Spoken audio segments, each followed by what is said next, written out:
कारण कर्म नहीं है। ये केवल दीपक जलाना, आरती करना या मंत्र पढ़ लेना भर नहीं है। यह एक जीव और ईश्वर के बीच का मौन संवाद है। अक्सर भक्त के मन में एक प्रश्न उठता है, क्या मेरी पूजा सच में हनुमान जी तक पहुंच रही है?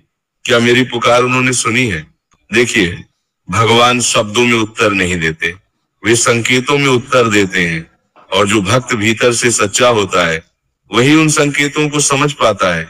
हनुमान जी जब किसी की पूजा स्वीकार करते हैं तो वे घोषणा नहीं करते, वे जीवन में परिवर्तन कर देते हैं।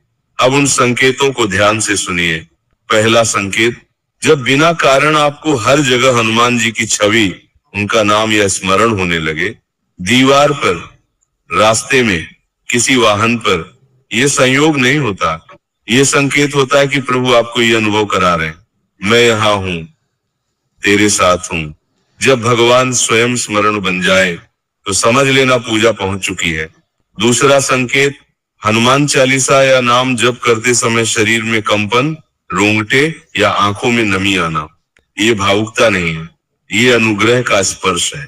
जब भक्ति हृदय से निकलती है तो शरीर भी उस दिव्यता को सहन नहीं कर पाता। तीसरा संकेत, मन का ये कहना, दिन कितना भी व्यस्त हो, हनुमान जी के लिए समय निकालना ही है। ये इच्छा आपकी नहीं होती, ये कृपा की खींच होती है।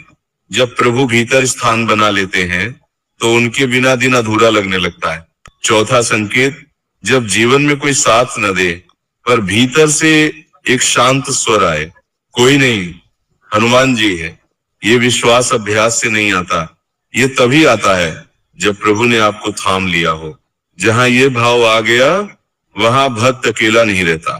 पांचवा संकेत, जो कार्य बहुत समय से अटके हों वे अचानक सरल हो जाएं। हनुमान जी शोर नहीं करते, वे चुपचाप काम बना देते हैं। भक्त बस इतना कह पाता है, ये तो उन्हीं ने कराया है। छठा संकेत, मन का बुराइयों से स्वयं दूर होने लगना, गुस्सा, ईर्ष्या, गलत संगति, सब बिना संघर्ष के छूटने लगे। ये आत्मसंयम नहीं, ये कृपा का शुद्धिकरण है। जहां हनुमान जी प्रवेश करते हैं वहां मन पवित्र होने लगता है। सातवां संकेत, किसी कठिन समय से पहले मन का बेचैन होना या चेतावनी देने वाले स्वप्न आना, ये डर नहीं होता, ये रक्षा कवच होता है। हनुमान जी अपने भक्त को संकट से पहले सावधान कर देते हैं। आठवां संकेत, आत्मविश्वास का जाग जाना। जो स्वयं को कमजोर समझता था वो अब कठिनाइयों के सामने खड़ा होने लगे।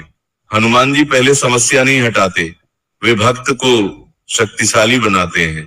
नौवां संकेत, पुराने रिश्तों में मधुरता लौट आना, अहंकार का गलना, पहला कदम उठाने का साहस आना। ये इसलिए होता है क्योंकि भक्ति हृदय को विशाल बना देती है। 10वां संकेत, दूसरों के दुख को अपना समझना, बिना दिखावे की मदद का भाव आना, करुणा का स्वतः प्रकट होना।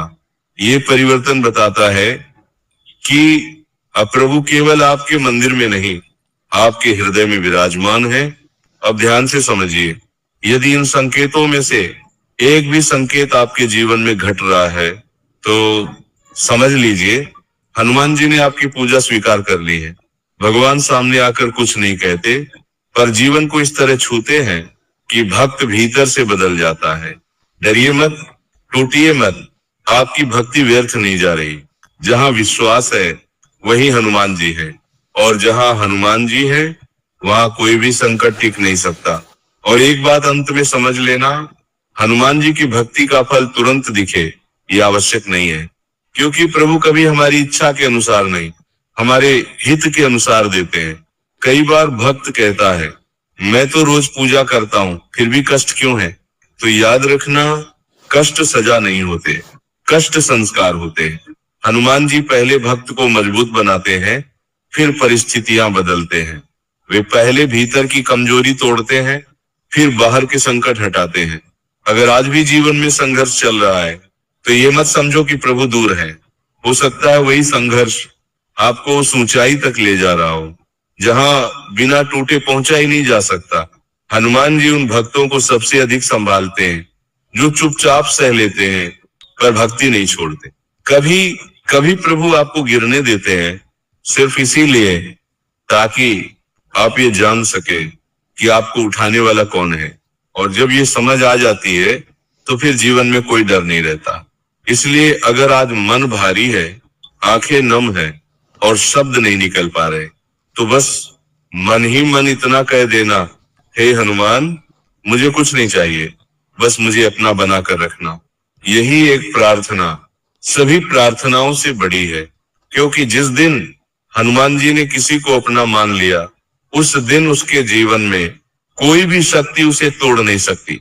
आप अकेले नहीं हैं, आपकी हर सांस के साथ हनुमान जी खड़े हैं। ये भरोसा रखिए और शांति से आगे बढ़ते रहिए।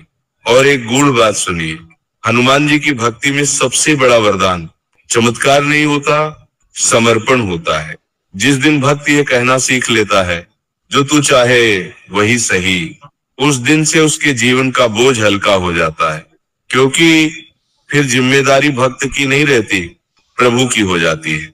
हनुमान जी उन भक्तों से बहुत प्रेम करते हैं जो उनसे सौदे नहीं करते, जो ये नहीं कहते ये दे दो वह दे दो, बल्कि बस इतना कहते हैं, मैं तेरा हूं।